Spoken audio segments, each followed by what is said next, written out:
El Señor esté con ustedes. Del Santo Evangelio según San Lucas.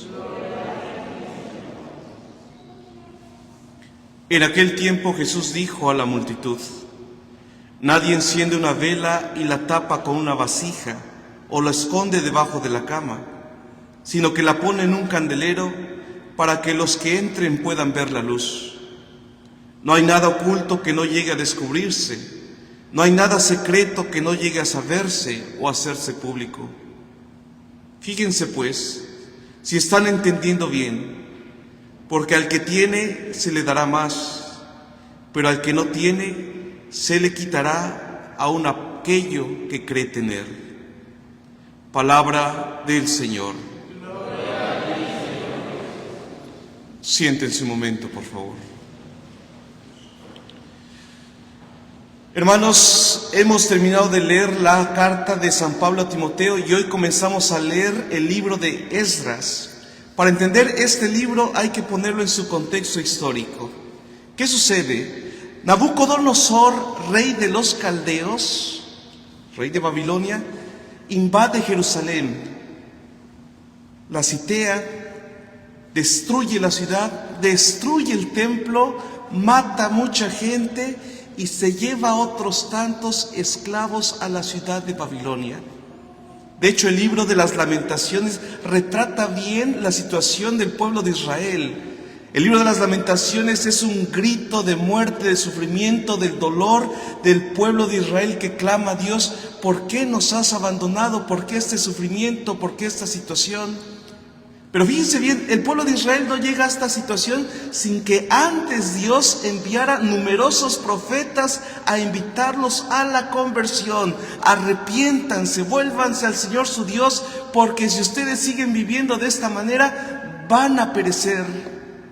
Sin embargo, fíjense cómo el pueblo de Israel hace oídos sordos al mensaje de los profetas, más aún, incluso los persigue y los asesina.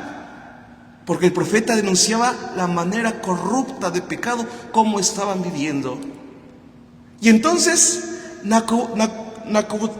Nabucodonosor se lleva a los israelitas a Babilonia, y estando ahí, pues están muchos años. Sin embargo, como pasa en todas las cosas humanas, todo lo que sube, pues un día tiene que caer. El imperio caldeo cae, y entonces sube al poder el rey de Persia, Ciro, un rey poderoso.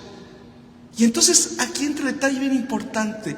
Fíjense cómo Dios actúa incluso a través de las cosas y personas que menos nos esperamos.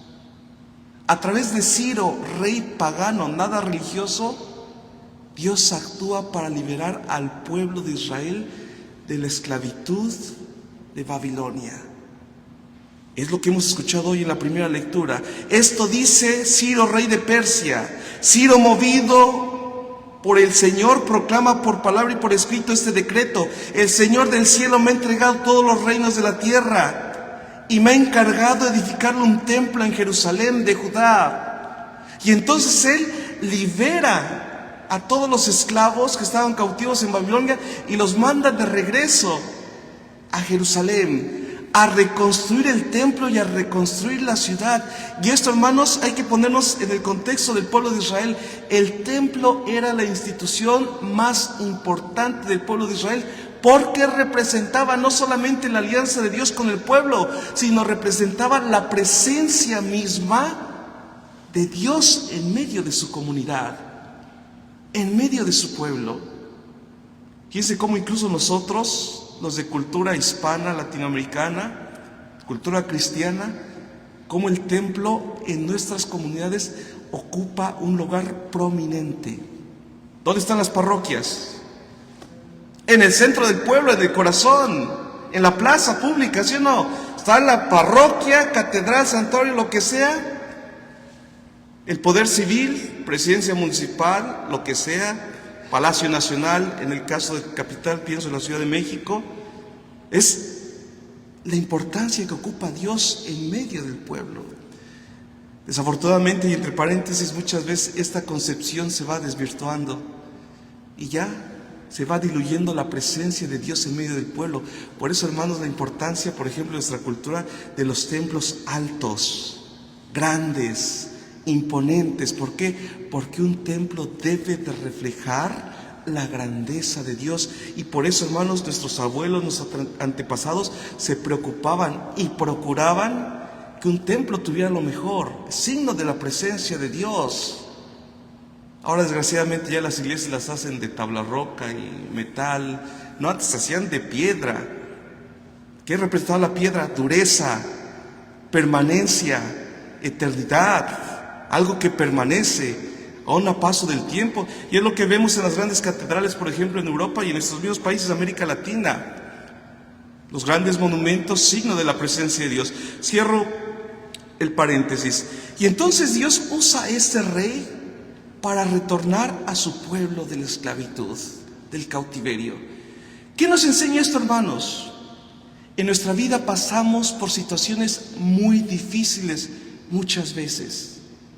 Y como el pueblo de Israel, muchas veces buscamos que Dios obre una señal espectacular. ¿Qué reclamaba el pueblo de Israel? ¿Por qué no nos liberas como liberaste a nuestros padres y a nuestros abuelos de Egipto? ¿Por qué no haces lo mismo que hiciste en el libro del Éxodo? Que abres el mar y hacernos pasar y ahí que muera el faraón con su ejército. Así deberías de hacernos con nosotros.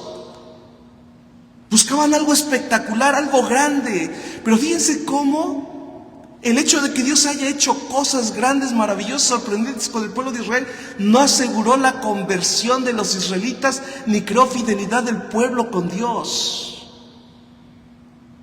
Tan pronto se les olvidó un poco las grandes cosas que había hecho Dios por ellos al sacarlos de Egipto, en el desierto inmediatamente comienzan a adorar ídolos y apartarse de la alianza de Dios con Moisés, con su pueblo. Aquí Dios actúa en el silencio y otra vez a través de un rey pagano. ¿Qué nos enseña esto para nuestra vida, hermanos? Todas las cosas, nuestra vida y nuestra existencia está en las manos de Dios. Y a veces pudiéramos querer y esperar un milagro grande.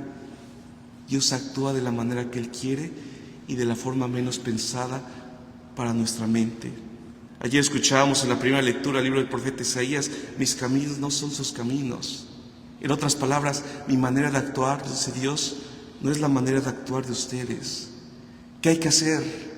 Esperar con confianza que Dios actúe. Vamos a seguir leyendo este libro de Esdras, las siguientes celebraciones, hasta que terminemos en la liturgia. ¿Qué nos dice el Evangelio de hoy? Hermanos, nadie esconde una vela debajo de una cama, debajo de un utensilio, sino la vela es para que alumbre. De la misma manera así tienen que ser nuestras obras buenas, para que nuestros hermanos en nuestra vida, en nuestras obras, puedan encontrar la luz de Jesucristo. En ese sentido es lo que dice Jesús en el Evangelio de Mateo: ustedes son la luz del mundo, yo soy la luz del mundo. Pensemos hoy, hermanos, en el caso de ustedes, padres de familia, tus hijos en ti ven luz o tinieblas y oscuridad. Tus hijos en ti descubren al Padre amoroso que es Dios, o al ogro que los regaña, que los reprime. Encuentran en ti, tus hijos, la imagen de Dios. En el trabajo, ahí donde nos desarrollamos, ¿eres capaz de mostrar la luz que es Cristo? Hoy es a lo que nos invita la palabra de Dios.